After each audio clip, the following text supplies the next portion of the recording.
অনেকেই বলেন মন গড়া কথা বলছো কেন, উদাহরণ দাও, দৃষ্টান্ত দাও যে কৃষ্ণ বুড়ো হবে না। আচ্ছা, দৃষ্টান্ত আমার কাছে আছে। আপনার দেহ আর আত্মাটা এক না আলাদা? আমাদের আত্মা দেহ এটা এক না আলাদা?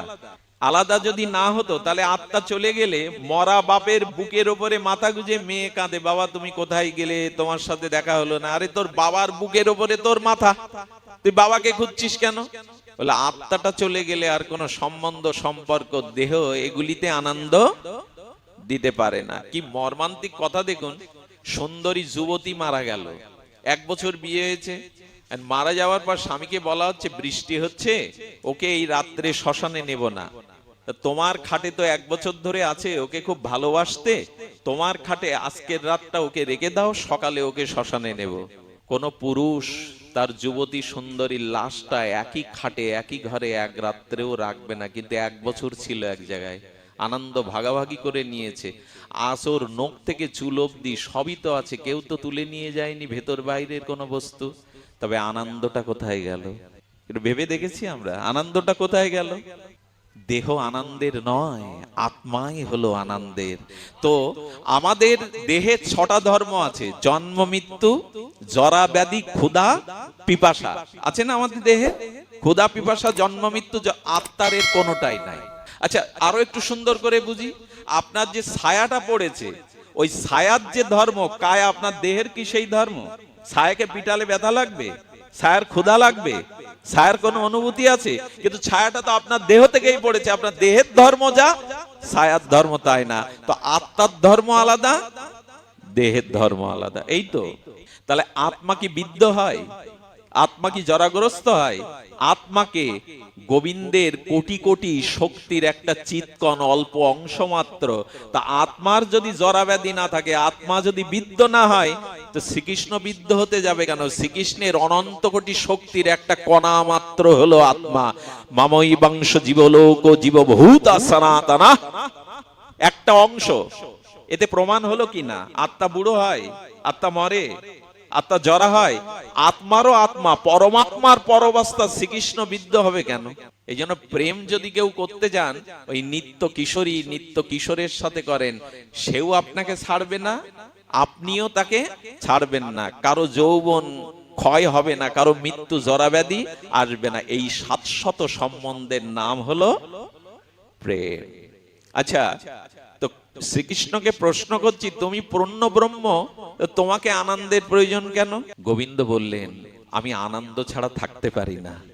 এখন যে আনন্দ ভোগ করে, সে দেখবেন আনন্দটা নিত্য নূতন রূপে ভোগ করতে চায়, চাই না মা? আচ্ছা, প্রতি দেবতারা রান্না করে দেয়, এই বাজার করে দেয়, এসে কি বলে, আজ একটু অন্যরকম করে রাঁধো তো, বলে কি না মা? একই বস্তু স্বাদটা অন্য করে রাঁধতে বলে। তবে যারা নিরামিষ খান তাদের এই কথাটা আমি শুনতে দেখেছি, একটু হালকা কথা বলি, বাইরের কথা এরকম বলবেন না। নিরামিষ খেতে গিয়ে কি বলে, ওর সোয়াবিন, সোয়াবিন আনে না, এনে বলে কি একটু গরম মশলা আদা দিয়ে দিই যাতে ওই রকম স্বাদ লাগে। হ্যাঁ, নিরামিষ খাওয়া লোক যদি এইসব বলে, এটা খুব অপমানকর কথা। তোমার লোভ যায়নি তো ছেড়েছো কেন তুমি? বলে একটু ওই রকম করে রাঁধো তো আদা টাদা দিয়ে। লোভটা তো ভেতরে যায়নি, গন্ধটা এখনো ভেতর থেকে যায়নি, এখন এরকম বলাও ঠিক না। তো এই জন্য শাস্ত্র বলছে যে গোবিন্দ বলছেন, গোবিন্দ আনন্দটা করছেন কি নিত্য নূতন রূপে চাইছে। আচ্ছা, পশ্চিম দিগন্তে যখন সূর্য অস্ত যায়, তাকিয়ে দেখেছেন? মুহুমুহু রং বদলায়, বিচিত্র রঙের সমাহার হয়, মুহুমুহু রং বদলায়। গোবিন্দ বলছেন কি, আমি আনন্দময়, আনন্দ ছাড়া আমি থাকতে পারি না। তবে আমার আনন্দটা হবে নিত্য নূতন নবায়ন। এটা একমাত্র দিতে পারে রাধারানী, আর কেহ না। রাধা পূর্ণ শক্তি, শক্তি ছাড়া শক্তি। আচ্ছা, যার ধন নেই তাকে ধনী বলা যাবে বাবা? যার রূপ নেই তাকে রূপবান বলা যাবে? যার বিদ্যা নেই তাকে বিদ্বান বলা যাবে? তেমনি রাধারানী কি, রাধারানী হলো শক্তি, আর কৃষ্ণ হলো শক্তি মান। শক্তি ছাড়া শক্তিমানের কোনো ক্রিয়া হয় না। এই জন্য রাধারানী চিন্তা করলেন, বুকের ভেতরে থেকে তাকে কি আনন্দ দেব? আমি বাইরে একটা রূপ নিয়ে প্রাণময় কি আনন্দময় কি একটু সেবা দিয়ে আনন্দ দেব। তাই রাধারানী, রাধারানী কোনো মারপিট দিয়ে আসেনি, রক্ত মাংসে দিয়ে আসেনি, পদ্ম ফুলের উপরে, বর্ষণার নদীতে পদ্মের ফুলের উপরে রাধারানী ভেসে এসেছিলেন চিন্ময় লোক থেকে। কোন রক্ত বীর্য দ্বারা, কোন মায়ের গর্ভ রাধারানী আশ্রয় করে আসেনি, নিত্য ধাম গোবিন্দের হৃদয় থেকে লাদিনী শক্তি হয়ে এসেছিলেন। আচ্ছা মজা কেমন দেখুন, কৃষ্ণেরই শক্তি আলাদা রূপ নিল কেন? বলে আলাদা না হলে আনন্দ দেওয়া যাবে না। আচ্ছা শিশু যদি মার কাছে জিজ্ঞাসা করে, 3 বছরের শিশু কথা ফুটেছে, মাকে প্রশ্ন করছে, মা আমি তোমার কোথায় ছিলাম, তোমার মধ্যে আমি কোথায় ছিলাম, কি উত্তর দেবেন মা? কি উত্তর দেবে? রবীন্দ্রনাথ এই প্রশ্নটা তুলেছেন, বিশ্বকবি। ছেলে জিজ্ঞাসা করছে, মা আমি কোথায় ছিলাম, মা খুব ভেবে একটা মার্মিক উত্তর দিল। মা উত্তর দিলে, আনন্দ হয়ে তুই আমার ভেতরে ছিলি, আনন্দেরই প্রকাশ তুই। কবিগুরুর অনুভূতি। তেমনি সন্তান যেমন পিতামাতার আনন্দেরই ফল, আনন্দের কারণেই তার সৃষ্টি, তেমনি রাধারানী বললেন, আমি বুকের ভেতরের থেকে যে আনন্দটা দিতে পারছি না নিত্য নূতন করে, আমি বাইরে আনন্দ প্রেমের মূর্তি নিয়ে তাকে সেবা দিয়ে সর্বস্ব দিয়ে আমি তাকে আনন্দ দেব। এই জন্য রাধারানী রূপ নিয়েছেন।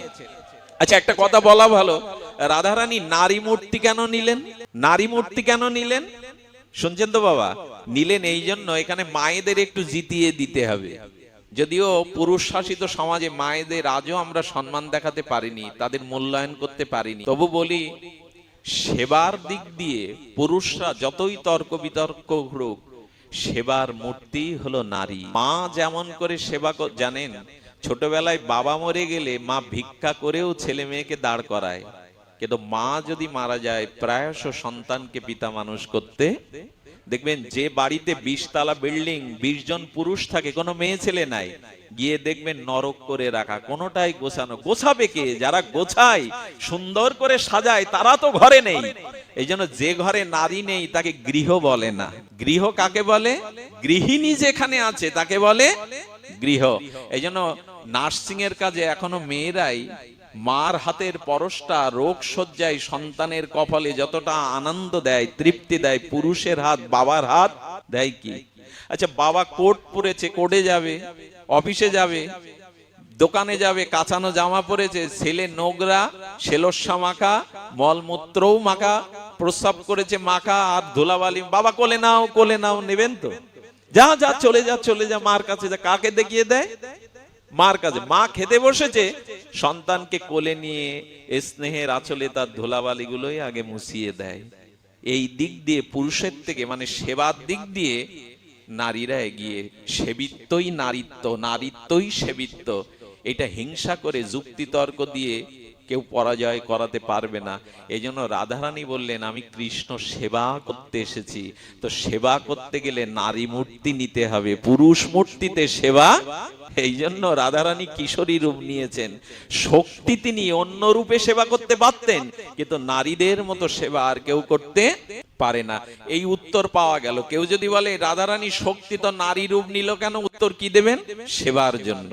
আচ্ছা রাধারানী কৃষ্ণের বুকের তো বুকের ভেতরে ছিল, বাইরে এলো কেন? ওই যে নূতন আনন্দ দেবে বলে, নিত্য নূতন নবায়নমান, সেটার ব্যাখ্যা করা দরকার।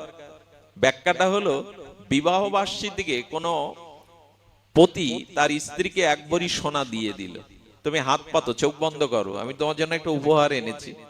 তো দেওয়ার সাথে সাথে বলছে, এটা 1 ভরি সোনা, বিবাহ বার্ষিকীতে তোমায় উপহার। খুশি হবে কিনা স্ত্রী? 1 ভরি সোনা তো এখন অনেক। কার্তিক দা কত ক্যারেট? কত? 22 ক্যারেট, 73,000। তো 73,000 সম্পদ যদি স্বামী বিবাহ বার্ষিকীতে দেয়, তাহলে আনন্দ পাবে না বাবা? পেল কিনা? কিন্তু মেয়ে ছেলেটা, সেই নারীটা, স্ত্রীটা সিন্ধুকে রাখতে গিয়ে মন কেমন করছে, স্বামীর দিকে তাকিয়ে বললে, ভালোবাসো বটে, উপহার এনেছো দামি, কিন্তু এটা যদি স্বর্ণকারের কাছ থেকে 1 ভরি ওজনের একটা নেকলেস করে আনতে, হার করে আনতে, তাহলে আর সিন্ধুকের মধ্যে আবদ্ধ থাকতো না, আমার গলায় শোভা পেত। বলে কি না? তেমন রাধারানী শক্তি হয়ে থাকতে পারতেন সোনার দলা, কিন্তু তাতে আনন্দ হতো না। ওই সোনার দলাটা গলিয়ে, আচ্ছা যখন সোনা থেকেই তো অলংকার হয় নাকি, তো যখন অলংকার হলো তখন ওকে সোনার অলংকার, সোনার বালা, সোনার লকেট, আলাদা নাম হয় না, আলাদা রূপ হয় না? আচ্ছা কেউ যদি মনে করে আবার আমি চকলেট করব সোনার, তাহলে গলিয়ে আবার করা যাবে, যাবে কি না? তেমন কৃষ্ণ লাদিনী শক্তি থেকে রাধা হলেন, দ্বিতীয় হলেন, সোনাটা গলিয়ে স্বর্ণকারের হস্তশিল্পের দ্বারা হার হলো। এবার যদি বলি হারটা আবার সোনার দলায় ফিরে আসুক, আসা যাবে। সোনাটা গলিয়ে আবার দলা করা যাবে। তেমনি রাধা কৃষ্ণ আলাদা হলেন, কিন্তু তার আবার এক হতেও পারে। ওই রাধা কৃষ্ণ দুই দেহ ধরে অলংকার হলেন আনন্দ দেওয়ার জন্য, কিন্তু ওই দুজন আবার একত্রিত প্রেমে বিগলিত হয়ে গৌর মূর্তি নিয়ে নিল। শ্রী গৌরাঙ্গ সুন্দর হয়ে গেল। রাধা কৃষ্ণ মিলিত তনু শ্রী গৌরাঙ্গ। আচ্ছা, দুধটা দই করলে দই থেকে আবার দুধে ফিরে আসা যাবে? এমনই কথা, দেখো, দুধটা দই করলাম, দই থেকে আর দুধে ফিরে আসা যাবে? কিন্তু সোনাটা গলিয়ে, অলংকার গলিয়ে সোনায় আসা যাবে। তেমনি রাধারানী মূর্তি নিলেন, আর সেই মূর্তি নিয়ে তিনি গোবিন্দকে সেবার জন্য প্রাণ আকুল করে দিলেন। আমার আর সময় নাই হাতে, তবু এইটুকু বলি, আর একটু না বললে হয়তো ক্ষুধা থেকে যাবে। ক্ষুধা তো ফিরবে না। ভাগবত শুনুন, অনেক কিছু হচ্ছে সনাতন ধর্মে, পূজা পার্বণ, যাগ যজ্ঞ, পাঠ বাড়ান, হরিকথা সাধুমুখে শুনুন। এছাড়া এই সমাজে আগে তো মানুষ জানবে, তারপরে তো পথ চলবে। এই এখানে আসতে গিয়ে 20 জনের কাছে শুনতে হয়েছে পথ কোনটা, তো মানুষ তো জেনে পথ চলবে। তো এখন পূজা পার্বণ গুলো শুধু হয় হই হুল্লোড়। 11টার পরে নাম যজ্ঞের আসরে আর ভক্ত পাওয়া যাবে না, কমিটির লোকও পাওয়া যাবে না। নাম যজ্ঞের বিরোধী আমি নই, কিন্তু নাম করতে হতো ঘরে ঘরে, এখন হয় আসরে আসরে। নাম হতে হবে 10-এ 5-এ মিলে, ঘরে ঘরে। মহাপ্রভু হরি নাম করতে বলেছেন, অতএব গৃহে তুমি কৃষ্ণ ভজ গিয়া। আমরা স্টেজে করছি, স্টেজে আপত্তি নাই, কিন্তু ঘরে যদি কৃষ্ণ নাম না হয়, ওখানে আগুন জ্বলবে, আর এখানে এসে 1 ঘন্টা হাউমাউ করে কি পাবেন আপনি? আবার তো ওই আগুনের মধ্যে ফিরে যেতে হবে। ঘরটাকেই বৈকুণ্ঠ করুন, ঘরটাকেই হরিনাম দিয়ে মাতান, ওইটাই মহাপ্রভু চেয়েছেন। দুঃখের বিষয় কি জানেন? আমরা যারা যে এখানে বসে নাম করে আপনাদের কাঁদাচ্ছে, ঘরে গিয়ে দেখুন তার ঘরে হরিনাম হয় না। ঘরে গিয়ে দেখুন তার ঘরে হরিনাম সকাল সন্ধ্যা। মহাপ্রভু হুঁশিয়ার করে দিয়েছেন, আপনি আচরণ না করলে লোককে শেখাতে যেও না, পুড়ে মরতে হবে তোমায়। হচ্ছেও তাই। এত নাম যজ্ঞ, এত কীর্তন, এত পূজা পার্বণ, ধর্মের উন্নতি কই? আর সনাতন ধর্ম লোহা দিয়ে লোহা কাটে। এক হিন্দুর সর্বনাশের পেছনে অহিন্দু যতটা না দায়ী, একজন হিন্দু তার থেকে বেশি দায়ী। এদের মতো স্বজাতি বিদ্বেষী জাতি এ জগতে আর নাই। হিন্দুর থেকে লিখে নিন, কারো যদি তর্ক করার ইচ্ছা থাকে উঠে দাঁড়ান, আমি তর্ক করতেও রাজি। একটা হিন্দুর সর্বনাশের পেছনে একটা অহিন্দু যতটা না দায়ী, একটা হিন্দু তার থেকে বেশি দায়ী। এরা স্বজাতির মঙ্গল, স্বজাতির কল্যাণ কোনোদিনই দেখতে পারেনি। মহাভারতের যুদ্ধ কি বাইরে থেকে এসে বাঁধিয়েছিল? কে মহাভারতের যুদ্ধ বাঁধালো? তো ভাই ভাই হিন্দুরাই। লঙ্কার রাবণ আর রাম দুইজনই তো হিন্দু। আচ্ছা, মজার কথা দেখুন, রাম রাবণের যুদ্ধ পরে, ভগবানের যুদ্ধ আগে। পরশুরাম আর রাম ধনুক যুদ্ধ হলো, ধনুক তুলতে গিয়ে। তার মানে এখন সতের সাথে সতের বেশি লড়াই। অসৎ সুযোগ পেয়ে যাচ্ছে। সতের কোনো সংগঠন নেই, অসতের। সৎ এখন সংগঠিত না, অসৎ। আচ্ছা, যারা মদ খায়, একা খায়, গাড়ির টাকা ব্যয় করে 2-4 জনকে নিয়ে খায়, আর বলে ধরা পড়লে একসাথে ধরবো, গালি শুনলে একসাথে শুনবো। 4 জন সাধুকে এক জায়গায় করুন, এক জায়গায় বসবে না। বসলেও বাইরে বসবে, ভেতরে পুড়ে যাবে। 4 মতের 4 সাধুকে এক জায়গায় করুন, এক জায়গায় বসবে না।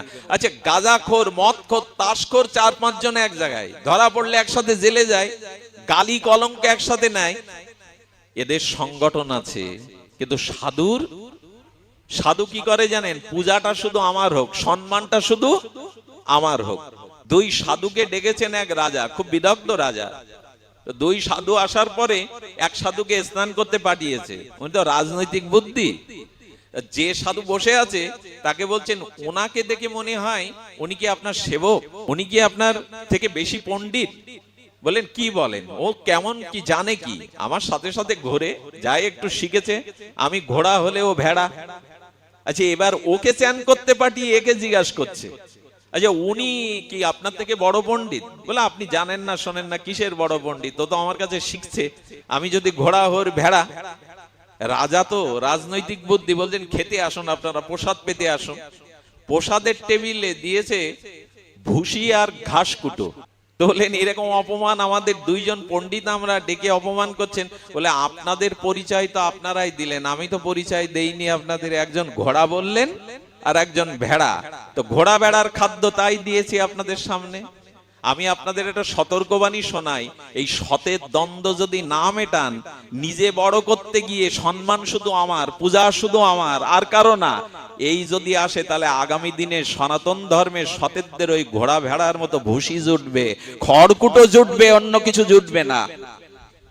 অসতের, আচ্ছা আপনার ভেতরে যদি কোনো কাম জাগে তাহলে দেখবেন ও একা থাকে না, কাম বাধা হলে ক্রোধ আসে, ওই দেখুন দুই তিনজন আসছে। আর কামনা পূর্ণ হলে লোভ আসে, কামনা যত পূর্ণ হবে লোভ আসবে। ওরা কি একা থাকলো? তাস খেলতে গেলে চারজন, মদ খেতে গেলে চারজন, আমি একা উদ্ধার হব, ঘরে বসে বসে আমি মালা টিপে একা উদ্ধার হব। তো সতের আজ কোনো সংগঠন নাই, আর হিন্দুদের তো নাই। বলতে নেই পার্শ্ববর্তী ধর্ম যাদের লক্ষ্য করবেন, তারা ধর্মের জন্য কোন পিতা বলতে পারে আমার যুবক ছেলেকে আমি দিয়ে দিলাম ধর্মের জন্য, দিয়ে দিলাম। কিন্তু হিন্দু ধর্মে আজ আমরা সংগঠিত নই। তো আমি আসলে ঘুরে প্রেমের কথা বলবার পেছনে মাঝে মাঝে এই কথাগুলো আসছে কেন জানেন? খুব দ্রুত যদি খুব উপরে উঠে যায় আষাঢ় খেয়ে পড়তে হবে। যে কথা বলছি আমি, এটা খুব উপরের কথা, শেষ সীমার কথা। এই জন্য মাঝে মাঝে একটু ঠেকা দিতে হচ্ছে, সমাজের অবস্থাটা, বাস্তব অবস্থাটা একটু ঠেকা দিতে হচ্ছে। যে কথা বলতে বসেছি ওই কথার মধ্যে এ কথা আসে না, রসভঙ্গ হয়, রসাভাস হয়, কিন্তু না বলে উপায় নেই। আমরা আবেগে দৌড়াতে গেলে তো হোঁচট খাবো। এই জন্য একটু সংগঠন আনুন, হিন্দুর পেছনে অন্তত হিন্দু হয়ে দাঁড়ান, জানুক যে আমার স্বজাতি আমার পাশে আছে। এটা ভাঙবে বলে মনে হয় না, কুম্ভকর্ণের ঘুম সহজে ভাঙে না। এই জন্য রাবণ আর রামের যুদ্ধ নিজেদেরই মধ্যে। তো আসুন আমরা চেষ্টা করি আমাদের এই প্রেমের ধর্ম দীক্ষিতা নিতে, প্রেমের ধর্মে দীক্ষিত শিক্ষিত হতে। তো এই প্রেমের ধর্মের কথা বলতে গিয়ে সবশেষে আপনাদের জানাবো, অনন্য মমতা বিষ্ণু মমতা প্রেম সঙ্গতা ভক্তির ইতি উচ্চতে। ভীষ্ম, উদ্ধব, প্রহ্লাদ, নারদ প্রহ্লাদ ভীষ্ম, এরা সব প্রেমিক। উদ্ধব এরাই বলেছে প্রেম আর কিছু না, প্রেম হলো ভগবানের প্রতি অনন্য মমতা। ভগবানের প্রতি মমতা। মমতাটা কেমন জানেন? ছেলে বাড়ি এসছে বিশ্ববিদ্যালয় থেকে, মার ঘুম নেই, রাত 1টা বাজছে 2টো বাজছে, রান্না করে সব রেখে দিয়েছে, মার ঘুম নেই, মনে আশঙ্কা হচ্ছে খোকার কিছু হলো, কোথায় গেল। এটা কিসের জন্য? পাড়ার লোকের জন্য জাগে? মমতা আছে বলেই তো জাগে। তেমনি ভগবানের প্রতি যখন আপনার এরকম গাঢ় মমতা জন্মাবে, তারই নাম হলো, যদি গাঢ় মমতা জন্মায় তারই নাম হলো প্রেম। সেই মমতাটা কি করে জন্মাবে? এই ছোট্ট কথা বলি, চলুন বৃন্দাবনে যাই, মনে মনেই যাই। সেখানের কথা যখন হচ্ছে, বৃন্দাবনে তারা কেমন করে ভালোবেসেছে সেই দৃষ্টান্তটা আমরা একটু সামান্য নিয়ে নিই। গোপীরা কি করে ভগবানকে ভালোবেসেছে তার দৃষ্টান্ত মাত্র দুটি। গোপীরা কৃষ্ণ দর্শনের জন্য ভোরবেলা তাড়াতাড়ি কাজ সেরে নিতেন। ঘরের কাজ আছে তো, ওদেরও সংসার আছে, আমাদেরও আছে। ঘরের কাজ খুব ক্ষিপ্রতার সহিত সেরে নিত। কেউ যখন প্রশ্ন করতে, এত তাড়াতাড়ি কাজ সারছ কেন? বলো, গোপালকে দেখতে যাব, আমাদের প্রাণ কানাইকে দেখতে যাব। সংসারে মায়েরাও যদি ভোরবেলা উঠে সব কাজ সেরে নেয়, কেন সারবে? গোপালের কাছে যাব। এই মমতার নাম প্রেম। মানে খুব হাতি ঘোড়া কিছু না, ভগবানের প্রতি মমতা। ছেলেকে যেমন ভালোবাসেন, এই মমতা, এই মমতাটা একদিনে আসবে না। মমতাটা কি করে আসবে? এই দেখুন 9টা সিঁড়ি, এই 9টা সিঁড়ি বেয়ে উঠলে তবে এই রাজ্যে পৌঁছাতে পারবেন। প্রথমে হলো শ্রদ্ধা। প্রথমে কি বললাম? শ্রদ্ধা মানে শাস্ত্র আর সাধুবাক্যে বিশ্বাস, সুদৃঢ়। এই যে কথাগুলো হচ্ছে শাস্ত্রের কথা, এর প্রতি খুব দৃঢ়। এখন যদি বলে কেউ দিন রাত না, আপনি বিশ্বাস করবেন? তো এরকম দৃঢ় ভাবে সাধু কথা মেনে নিন। আমাদের শুনতে ভালো লাগে, শুনে চলে যায়, দৃঢ়তা বা ধরে রাখি না। তো সাধু বাক্যে, শাস্ত্র বাক্যে সুদৃঢ়তা, বিশ্বাস আসার নাম শ্রদ্ধা। এই প্রথম সিঁড়ি। শ্রদ্ধার পর্বে আসবে সাধু সঙ্গ। শ্রদ্ধা হলে আসবে সাধু সঙ্গ। আর এই সাধু সঙ্গ পাওয়া মানে সদ্গুরুদেবের আশ্রয় নেওয়া। তাহলে কি হলো? শ্রদ্ধা এলো, আদৌ শ্রদ্ধা, অত সাধু সঙ্গ, অত ভজন ক্রিয়া। তার মানে প্রথমে এলো শ্রদ্ধা, দ্বিতীয় সেইটা হলো গুরুপাদ পদ্মাশ্রয়, তৃতীয়টা হলো সাধু সঙ্গ, চতুর্থটা হলো ভগবানের ভজন, শ্রবণ কীর্তন স্মরণ বন্দন ভজন। আর ভজনের পরে কি হলো? অনর্থ নিবৃত্তি। অনর্থ নিবৃত্তির পরে এলো রুচি, রুচির পরে আসক্তি, আসক্তির পরে ভাব, ভাবের পরে ভক্তি বা প্রেম। কটা সিঁড়ি বললাম? শ্রদ্ধা, সাধু সঙ্গ, সদ্গুরুর চরণাশ্রয়, ভজন ক্রিয়া, নিষ্ঠা, রুচি, আসক্তি, ভাব, ভক্তি। লাফিয়ে উঠতে গেলে কিন্তু সিঁড়িতে স্লিপ খেয়ে পড়ে পা ভাঙবেন।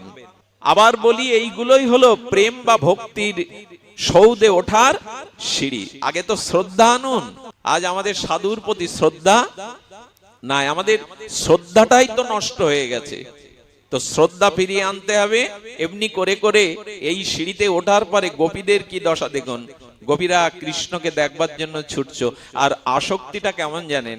এক বুড়ি মা, উনি চোখ বন্ধ করেছে ঘরে। মা লক্ষ্য করুন, ঘরের দুয়ারও আর একটু আগলা করে বুড়িমা হাতে একটা লাঠি নিয়ে বসেছেন। বসে বসে চোখ বন্ধ করে কি ভাবছেন জানেন? এই বুঝি গোপাল এলো, এই বুঝি ধীরে ধীরে এলো, এই বুঝি ঘরে ঢুকছে চুপি চুপি, ননি চুরি করে। উনি চোখ বন্ধ করে ধ্যান করছেন, যেমন পূজারী ভগবানকে ভোগ লাগিয়ে ধ্যান করে, এই মহাপ্রভু এলো, এই আসনে বসলো। এই ধ্যান করতে করতে করতে গোপাল তখন বলে উঠেছে, কেউ যদি মনে প্রাণে আমাকে এমনি করে ডাকে, আমি তার কাছে না গিয়ে পারি না। গোপাল ও হৃদয়ের আহ্বানে, গোপীমার আহ্বানে ধীরে ধীরে নূপুর পায়ে চলে আসছে। যখন চলে আসছে তখন বুড়িমা মনে করেছেন, গোপাল কিন্তু তখনও এসে পৌঁছায়নি। বুড়িমা মনে করেছেন এই ননি নিল, এই ভাঙলো, এই কিছুটা ছড়ালো, আজ গোপালকে ধরে আমি একটু শাসন করব যশোদার মতো। সঙ্গে সঙ্গে লাঠি নিয়ে বুড়িমা চোখ বন্ধ করে, ধর ধর ননি চোরকে ধর, ননি চোরকে ধর। অনেক দূর দৌড়ে যেতে গিয়ে এক বৃদ্ধ গোপ বলছে, ও বুড়িমা, তোমার সামনে তো কেউ নেই, তুমি কার পেছনে দৌড়াচ্ছ? চোখ খুলে হাতের লাঠি পড়ে গেল। বলে, তাই তো, আমি তো মনে মনেই ভাবছিলাম এই বুঝি গোপাল এলো, এই বুঝি ননিটা খেলো, এই বুঝি ছড়ালো। ও তাহলে গোপাল আসেনি, আমি ভাবতে ভাবতেই ছুটেছি। বৃদ্ধ গোপ এই বুড়িমার চরণে প্রণাম করে বললেন, তোমাদের মতো আসক্তি কবে হবে গোবিন্দের প্রতি? তোমাদের প্রতি আসক্তিটা কবে হবে আমার তোমাদের প্রতি? এই যে মমতা, জানেন গোপীরা কি করছে জানেন? গোপীরা মাথায় ননি নিয়ে, দধি ভাণ্ড নিয়ে বিক্রি করতে যাচ্ছে। আর কি বলছে জানেন? আচ্ছা, যে ননি বিক্রি করে, যে দুধ বিক্রি করে, ঘি, সে কি বলবে পাড়ায়? ননি নেবে, ঘোল নেবে, দধি নেবে। গোপীরা কি বলছে জানেন? ওগো কানাই নেবে, ওগো মাধব নেবে, ওগো গোবিন্দ নেবে। কারণ তারা ননি বিক্রি করতে আসেনি, গোবিন্দকে দেখবে বলে ওই ছল করে মনের মধ্যে গোবিন্দ, তাই বলছে গোবিন্দ নেবে, কানাই নেবে, কানাই নেবে। এই হলো মমতা, এই হলো আসক্তি। যদি কোনো সাধু কৃপায় হয়, ভগবৎ শ্রবণ করতে করতে এরকম আসক্তি হয়, তবে জানবেন এই মমতা আসক্তিকেই প্রেম বলে। গোপীদের কথা আপনাদের কি বলবো, আমার বলবার ভাষা নাই। আমি এই কথাটি মাঝে মাঝে মকসিদপুরে বলি, কিন্তু লোভ সামলাতে পারছি না। এক গোপী মাথায় কিছু নেই মা, কিন্তু ফেরিওয়ালার মতো হাঁকতে হাঁকতে চলছে আর বলছে, তোমরা ঘুম কিনবে কেউ? আচ্ছা, ঘুম কি কখনো কেউ বিক্রি করে? তোমরা কেউ ঘুম কিনবে? এক ব্রজ গোপী এগিয়ে এসে বলছেন, দিদি ভাই, আমার ঘুমের কেনার প্রয়োজন, আমার কাছে বিক্রি করবে ঘুম? একজন ঘুম কিনবে, একজন ঘুম বিক্রি করবে। যে গোপী ঘুম বিক্রি করবে তাকে বলছে যে কিনবে, দিদি ভাই তুমি ঘুম বিক্রি করবে কেন? ঘুম ছাড়া তো মানুষ বাঁচে না। গোপী কি বলছে জানেন? গোপী বলছে, আমি আমার প্রাণনাথ, আমার প্রিয় পরম মনোহর সুন্দর গোবিন্দকে একদিন কেঁদে কেঁদে বলেছিলাম, তুমি একদিন আমার কুঞ্জে আসতে পারো না? ললিতা আশীর্বাদ করেছিল তোর কুঞ্জে আমি শ্যামকে পাঠাবো। আমি কুঞ্জ সাজিয়ে, ফুলময় কুঞ্জ সাজিয়ে পথের দিকে তাকিয়েছিলাম প্রদীপ জ্বালিয়ে।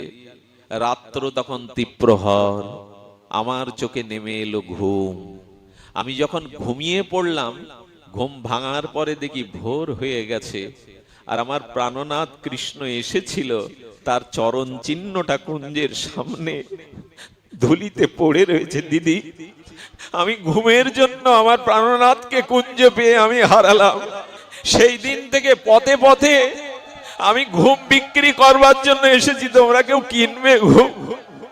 আমি ঘুমের জন্যই তাকে হারিয়েছি, আমার ঘুমের প্রয়োজন নেই যদি কৃষ্ণ না পায়। এরকম অদ্ভুত কথা কোন শাস্ত্রে লেখেনি বৃন্দাবনে ছাড়া, গোপী প্রেমে ছাড়া।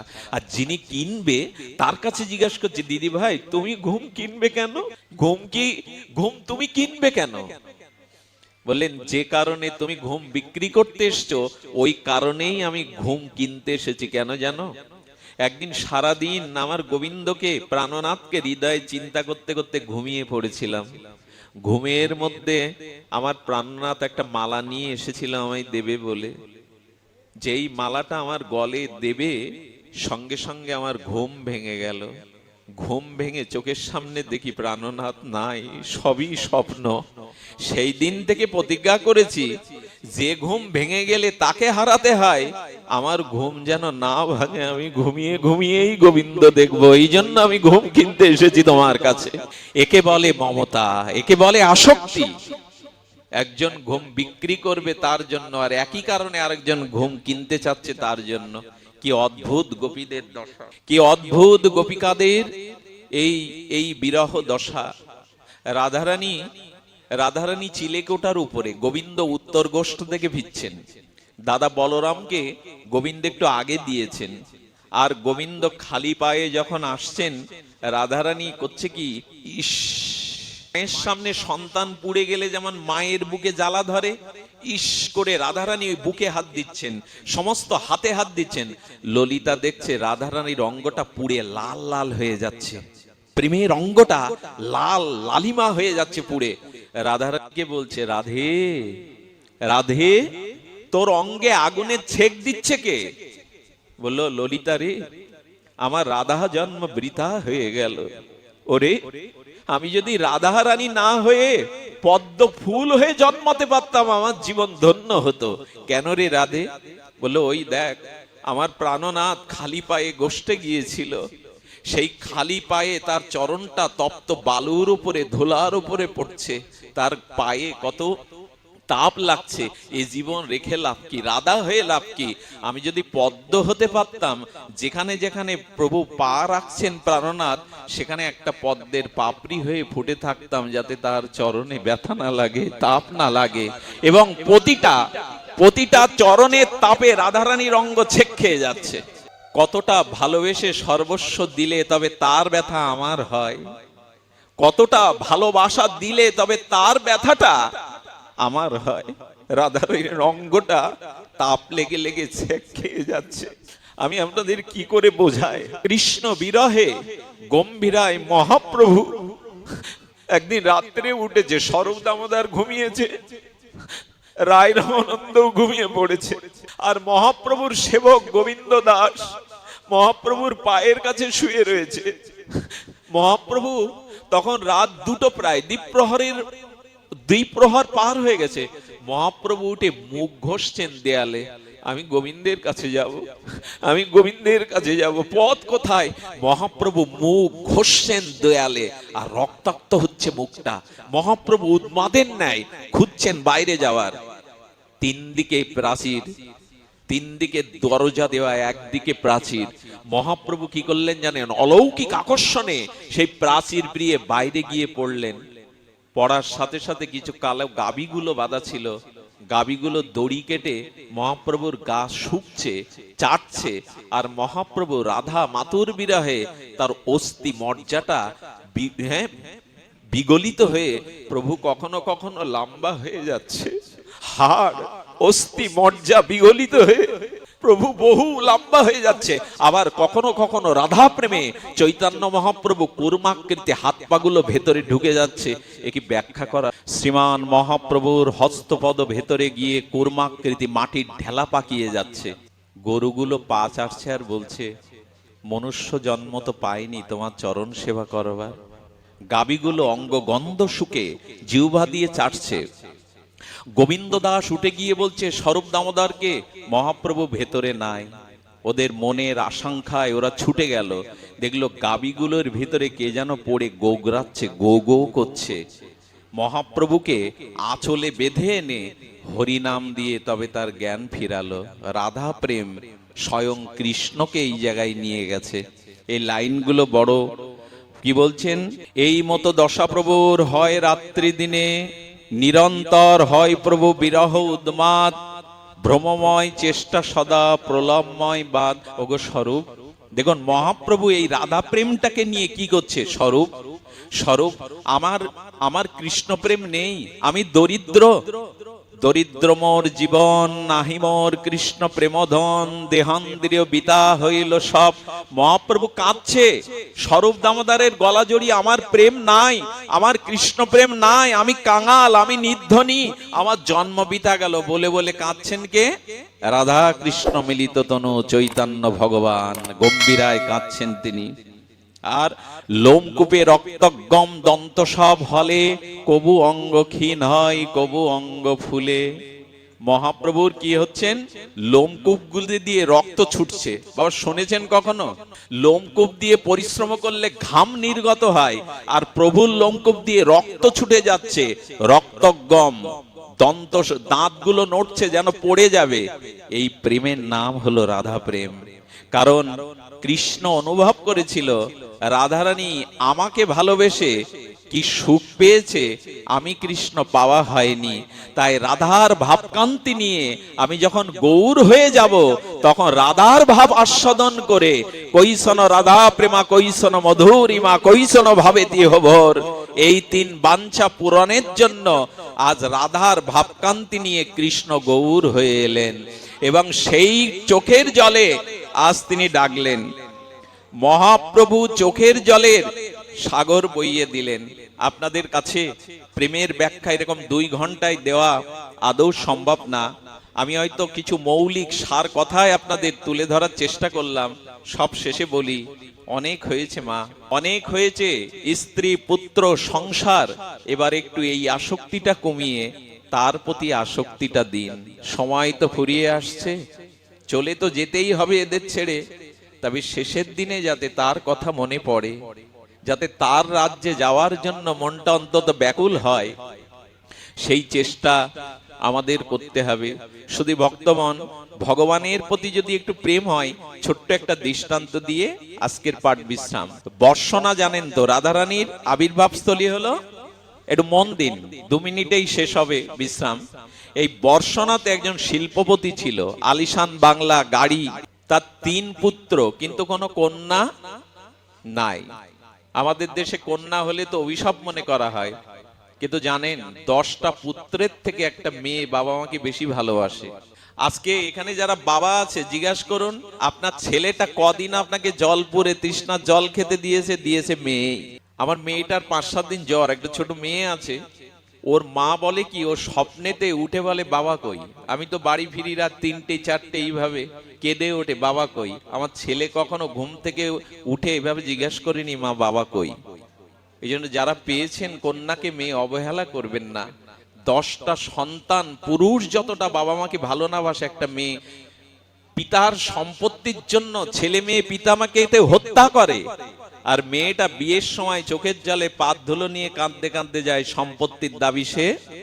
এই ত্যাগ কার আছে দেখান তো। এই জন্য ওনার মেয়ে ছিল না, 3টে পুত্রবধূ, ওনার মেয়ে নাই। উনি বর্ষনার এক মহাত্মা সাধুর কাছে গিয়ে বললেন, আমার তো মেয়ে নাই, ওইখানে কষ্ট। তা বললেন, আরে বাবা, তুমি বর্ষনার মানুষ, রাধারানীর মতো মেয়ে থাকতে তুমি আবার কোন মরা মেয়ে চাচ্ছ? এই নাও, রাধারানী একটা পট দিয়ে দিলেন, এইটা বাড়িতে বসে ওকে ভালোবাসো, আরতি করো, খেতে দাও, সাজাও, ওই থেকে আজ থেকে তোমার মেয়ে। তবে মরা মেয়ে না, সত্যিকারের মেয়েই তোমার হাতে দিয়ে দিলাম। একটা সম্বন্ধ দিয়ে দিল বাবার মেয়ের। রাধারানীর পট আনলো, সিংহাসনে রাখলো, প্রতিদিন আরতি দেয়, মিষ্টি দেয়, একটু মাঝে মাঝে ভাবের কথা বলে, মা তোর কষ্ট হচ্ছে না তো, কিছু লাগলে আমায় বলিস। এই করতে করতে উনি একদিন দোকানে চলে, সেদিনের ঘটনা, বেশি দিনের না মা, ওই বাড়িতে বৃন্দাবনের মায়েরা, ব্রজবাসীরা চুরি পরতে খুব ভালোবাসে, দুই হাতে একেবারে কাচের চুরি ভর্তি, ওরা চুরি পরতে খুব ভালোবাসে বৃন্দাবনবাসী মায়েরা। তিন পুত্রবধূ প্রতি মাসে এক চুরি ফেরিয়ালার কাছ থেকে দুই হাত ভরে চুরি পরতো। এ মাসেও এসেছে, তিন পুত্রবধূ এক এক করে হাতে চুরি পরে গেল। আর ওই প্রতি মাসে বলা ছিল ওই শেঠ শিল্পপতির, তিন বৌমাকে চুরি পরিয়ে আমার দোকান থেকে সন্ধ্যায় ফেরি করে যাওয়ার সময় টাকা নিয়ে যাবে। রাধারানী চিন্তা করছে, আমিও তো এই বাড়ির মেয়ে। আহা, প্রেমময়ীর কি করুণা দেখুন। রাধারানী বলছেন, আমিও তো এই বাড়ির মেয়ে, আমারও তো চুরি পরতে স্বাদ হচ্ছে। রাধারানী তখন কি করেছে জানেন? ওই পট থেকে, বিগ্রহ থেকে কিশোরীর রূপ নিয়ে বেরিয়ে এসে ঘোমটাটা দিয়ে বলছেন, আমাকে চুরি পরাও। কে তুমি? বলে, আমি এই বাড়ির মেয়ে, তুমি জানো না আমি অনেকদিন ছিলাম না এখানে, বাবার কাছ থেকে টাকাটা নিয়ে নিও। রাধারানী চুরি পরে ওখান থেকে অন্তর্ধান হলেন। এই ফেরিওয়ালা সন্ধ্যাবেলায় গিয়ে বলছেন, আজ একটা টাকা বাড়িয়ে দিন, মানে একটা ভাগ বাড়িয়ে দিন, প্রতি মাসে তো 3 ভাগ দেন। এই সেদিনের ঘটনা বাবা, বেশি দিনের আগে না। বলছেন, আমার 3 বৌমা ছাড়া আমার বাড়িতে কোনো মেয়ে তো নাই, আমার তো কোনো মেয়ে নাই। বলো, আপনার মেয়ে পরিচয় দিল, বলো পাড়ার কেউ হবে, আত্মীয় স্বজন তো কেউ আসলে আমি সংবাদ পেতাম। আচ্ছা, এক কাজ করুন, আপনি আজকে যান, আমি বাড়িতে গিয়ে খবরটা নিয়ে কালকে আপনার নাম চুকিয়ে দেব। উনি রাত্রে বাড়ি আসলেন, খেয়ে দিয়ে যখন ঘুমিয়েছেন, মধ্যরাত্রে রাধারানী মাথার কাছে এসে চোখে জল ভরা নয়নে বলছেন, আজও মেয়ে বলে আমাকে মেনে নিতে পারোনি না, আজও আমাকে মেয়ে বলে মেনে নিতে পারোনি, তবে কেন রেখেছো আমায় ঘরে? কেন মেয়ে বলে পরিচয় দাও? আমার চুরির নামটা তোমার মনে পড়লো না যে আমার ঘরে পুত্রবধূ বাদে মেয়ে আছে? সাক্ষাৎ রাধারানী প্রকট হয়ে বলছেন, বাবা আজও মেনে নিতে পারলে না আমি তোমার মেয়ে? ভগবান আমাদের আপন করতে চায়, আমরাই শুধু হাতটা বাড়িয়ে দেই না। আমাদেরও তো তিনি অপেক্ষায় থাকেন। তিনি মৃত্যুর পরে শ্মশান থেকে সবাই ফিরে আসে মুখ ফিরিয়ে। ভগবান বললেন, সবাই মুখ ফিরিয়ে চলে গেছে, আমি তোর মুখের দিকে তাকিয়ে আছি, আয় ঘরের ছেলে ঘরে আয়, আমি ছাড়া তোর কোনো আপনই নাই। ভগবান ছাড়া জগতে আমাদের শেষের দিনে সে ছাড়া কেউ হাত বাড়াবে না। রাধারানী বলছেন, বাবা মেয়ে বলে আজও মেনে, কত কত আরতির কথা, সঙ্গে সঙ্গে ঘুম ভেঙে গেছে, আশ্রিয়ে কেঁদে পড়েছে, মা রে আমাকে ক্ষমা করে দে মা, আমি আজও তোর মূল্য দিতে পারিনি মা মেয়ের রূপে। সঙ্গে সঙ্গে ড্রাইভারকে গাড়ি বের করতে বললেন।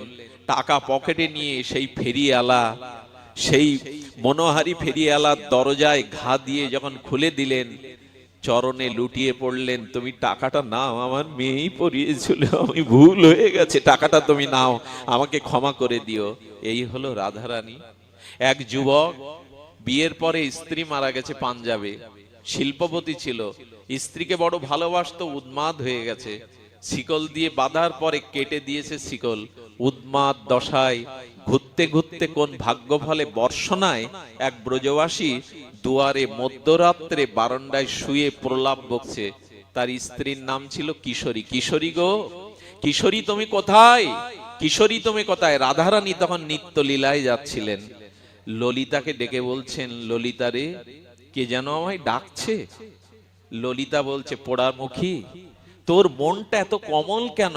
ও পাগল, ও উন্মাদ, ওর বউয়ের নাম কিশোরী, ও বউকে ডাকছে, তাতে তোর কি? পোড়ামুখী, চল লীলায় চল। রাধারানী থমকে গিয়ে বললেন, আমি যাব না। কি করবি?